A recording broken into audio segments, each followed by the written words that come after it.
अस्सलाम वालेकुम स्टूडेंट्स। पिछले टॉपिक में हमने मोलर वॉल्यूम के बारे में पढ़ा था।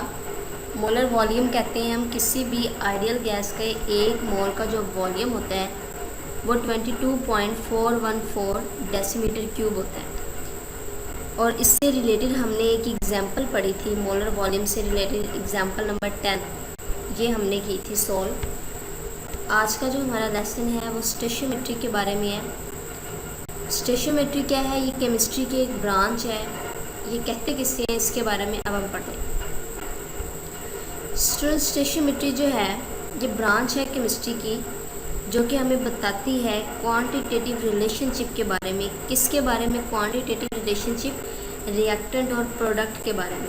यानी कि अगर एक बैलेंस्ड केमिकल इक्वेशन है तो उसकी जो रिएक्टेंट्स हैं जो कि रिएक्ट करके प्रोडक्ट्स बनाती हैं, उन रिएक्टेंट्स और प्रोडक्ट्स का जो क्वांटिटेटिव रिलेशन है यानी जो मिकदारी रिलेशनशिप है उसके बारे में हमें बताती है। तो उस ब्रांच को हम कहते हैं stoichiometry.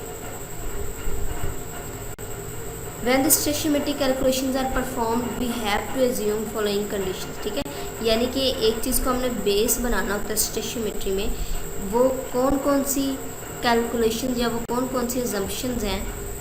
All the reactant are completely converted into product. सबसे पहले तो हमें ये जो है एज्यूम करना होता है, ये फर्ज करना था कि तमाम रिएक्टेंट्स प्रोडक्ट में चेंज हुए। ठीक है ना, होता ऐसे है कि सारी की सारी रिएक्टेंट्स प्रोडक्ट में चेंज नहीं होती, बल्कि वही रिएक्टेंट्स रिएक्ट करती हैं जो एक्टिवेशन एनर्जी अचीव कर लेते हैं। ठीक है, फिर वही मिलके प्रोडक्ट बनाती हैं। ठीक है, लेकिन जब हम स्टोइचियोमेट्रिक कैलकुलेशंस परफॉर्म कर रहे होते हैं तो हमने ये एज्यूम करना होता है कि तमाम रिएक्टेंट्स प्रोडक्ट में चेंज हुई हैं। दूसरा हमने ये एज्यूम करना था कि कोई साइड रिएक्शन नहीं होगा। ठीक है ना, यानी कि कुछ रिएक्शन में ऐसा होता है कि साइड रिएक्शन होते हैं, साइड प्रोडक्ट्स बनती हैं। इसमें हमने ये एज्यूम करना है कि कोई साइड रिएक्शन नहीं हुआ है। While doing the stoichiometric calculation, law of conservation and law of definite proportion are obeyed। ठीक है, यानी कि हमने इसको बेस बनाना होता है कि लॉ ऑफ कंजर्वेशन जो है ये ओबे हो रहा है। ठीक है, लॉ ऑफ कंजर्वेशन क्या है? Law of conservation of mass. ठीक है, यानी कि मैस जो है कंजर्व हुआ है या एनर्जी जो है कंजर्व हुई है। किस तरह कि जो रिएक्टेंट है, रिएक्टेंट का जितना मैस है वो प्रोडक्ट के मैस में चेंज हो गया, कोई मैस का जो है वो लॉस नहीं हुआ। ठीक है, यानी मैस को कंजर्व कर लिया गया, law of conservation of mass. ठीक है, ये ओबे होता है। ठीक है, और लॉ ऑफ डेफिनिट प्रोपोर्शन। ठीक है, डेफिनिट प्रोपोर्शन क्या है कि रिएक्टेंट और प्रोडक्ट की जो क्वांटिटीज़ हैं ये रेशियो के फॉर्म में। ठीक है, इनके दरमियान में क्या है? एक रेशियो है। इससे रिलेटेड जब हम नेक्स्ट एग्जांपल 2 करेंगे, एग्जांपल नंबर 11 और 12, तो आपको मज़ीद जो से क्लियर हो जाएगा। फॉर एग्जांपल ये एक रिएक्शन है, देखिए इसमें मीथेन जो है, इसमें मीथेन की ऑक्सीडेशन हो रही है। ठीक है, ये कंबस्टन रिएक्शन है। मीथेन की जब ऑक्सीडेशन होगी तो कार्बन डाइऑक्साइड बनता है और 2 मॉलिक्यूल्स जो हैं वो वाटर के बनते हैं।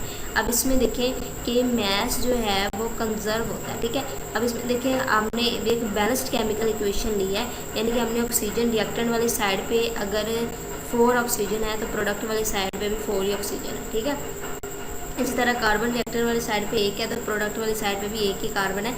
यानी कि मैस जो है या फिर एलिमेंट्स के जो प्रोपोर्शन जो रेशियो है वो क्या है? वो कंजर्व है, वो सेम है। ठीक है, the following relationship can be studied with the balanced chemical equation. ठीक है, अगर एक बैलेंस्ड केमिकल इक्वेशन है तो हम जो है फॉलोइंग रिलेशनशिप जो है वो स्टडी कर सकते हैं। मैस रिलेशनशिप हम स्टडी कर सकते हैं।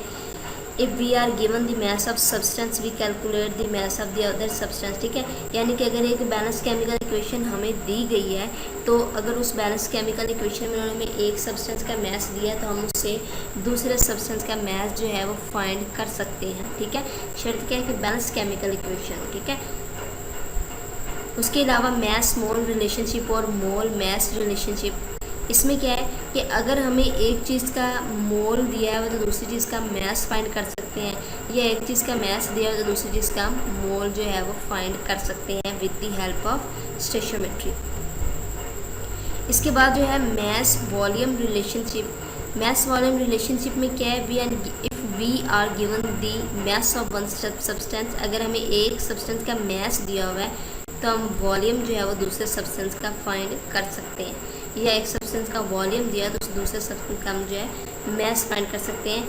ये नेक्स्ट एग्जांपल में हम जो है एग्जाम्पल नंबर 11 और एग्जाम्पल नंबर 12 में जो है न्यूमेरिकल्स करेंगे, एग्जाम्पल्स करेंगे, उसमें मैं आपको बताऊंगी कि किस तरह से हम मैथ या मोल जो है वो फाइंड कर सकते हैं, किस तरह हम जो है इसको रिलेट कर सकते हैं, रेशियोज बना सकते हैं डिफरेंट।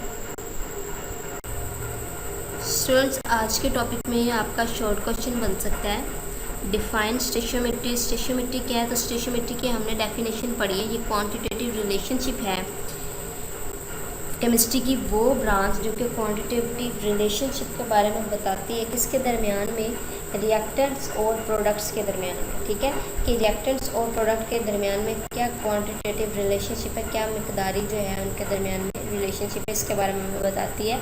तो वो केमिस्ट्री की जो ब्रांच है वो स्टेशियोमेट्री कहलाती है। उसके अलावा इसमें शॉर्ट क्वेश्चन ये भी बन सकता है which law are obeyed during stoichiometry calculation. कौन से लॉ जो हैं तो जो कि ओबे होते हैं स्टेशियोमेट्री कैलकुलेशंस के दरमियान में। तो हम कहेंगे कि इसमें लॉ ऑफ कंजर्वेशन है, ठीक है, एक हमने पढ़ा है, और दूसरा लॉ हमने लॉ ऑफ डेफिनिट प्रोपोर्शन पढ़ा है। ये दो लॉ जो हैं ये ओबे होते हैं। ठीक है, नेक्स्ट लेक्चर में स्टूडेंट हम एग्जाम्पल नंबर 11 और एग्जाम्पल नंबर 12 के बारे में पढ़ेंगे।